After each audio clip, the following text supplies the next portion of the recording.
Hello everyone, welcome to another paperball and pen tube. Really crazy pellet today. I'm not quite sure where I'm going to go with this one, but today from USA Crazy Pellet Purchases we've got these, which is the Gamo G-Hammer, which is a 177 pellet. But as you can see from this, it's 15.42 grains. Now that is crazy heavy. Bearing in mind, in a 2.2 rifle, I'll normally buy I don't know, something like a Crossman Premier, which is 14.3 grains. Even the classic .22 pellet, the JSB Exact, is 15.89, isn't it? So it's only slightly less than that. And bearing in mind the size difference, that's just crazy to me.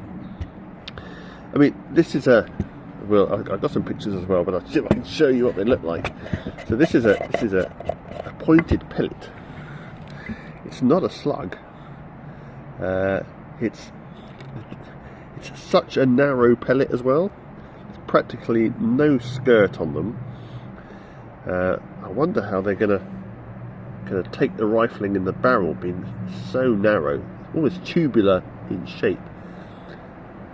Thick walls to them.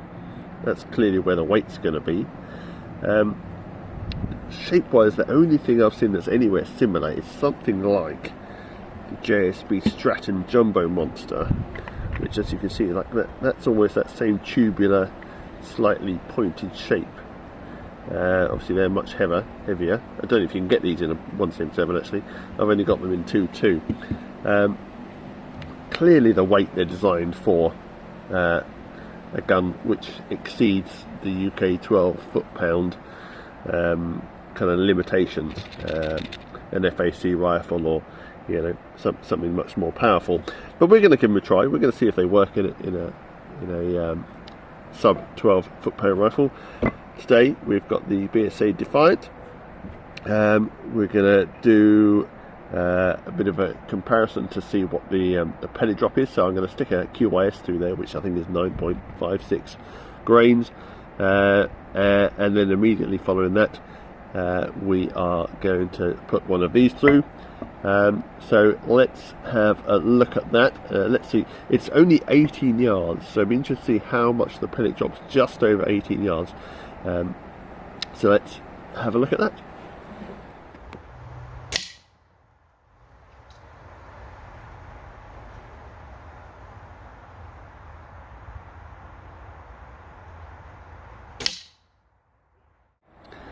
So yeah, as suspected, that was quite a considerable drop. Both aim points were kind of on that colour target. So the QYS hit pretty much central, and these Gamos dropped. So we've got, let's have a look, I've got the old Super Ted ruler out here. Let's have a look, 5.5 centimetres. That's considerable. So yeah, that's 2 or 3 mil dots. I think even at 18 yards. So yeah, that was quite considerable. So what we're going to do is I'm going to measure exactly how many mil dots that is. We're going to try and get a grouping with these things. So let's all get loaded up. Right, let's get this loaded up here. So these Gamo G-Hammers. Mentioned, they're so thin, there's no skirt on them whatsoever. As you can see that. Okay, now they look like they barely take up enough space. You can see daylight down the edges of it.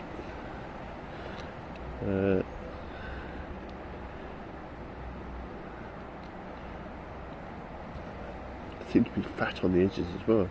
How can something be fat and yet so thin? It's bizarre. Really are weird things. That's 4.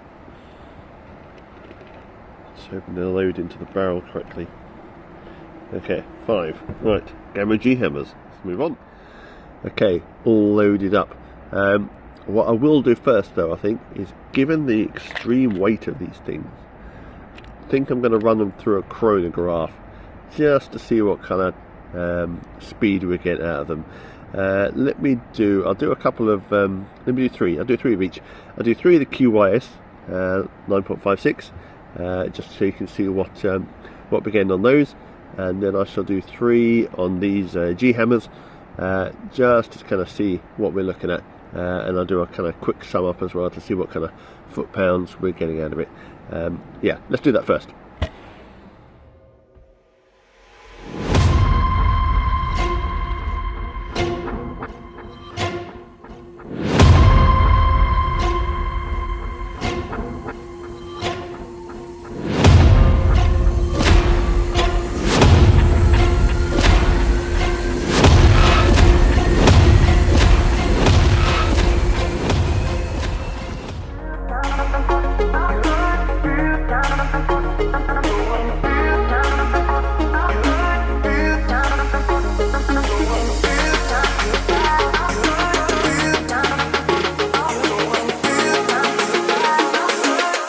Okay, that was interesting. So 700 feet per second for the QYS. That's fair enough. That's what, 10.5 foot-pounds, 10.4, something like that. But only 536 for these G-Hammers, and that drops it down to 10. So yeah, so there's a reduction in foot-pounds of energy there, and quite considerable speed of these things, which is not surprised, kind of given the weight of them. Okay, right, so we're safe, we're not kind of breaking any legal limits or anything like that. So now let's crack on with some accuracy test.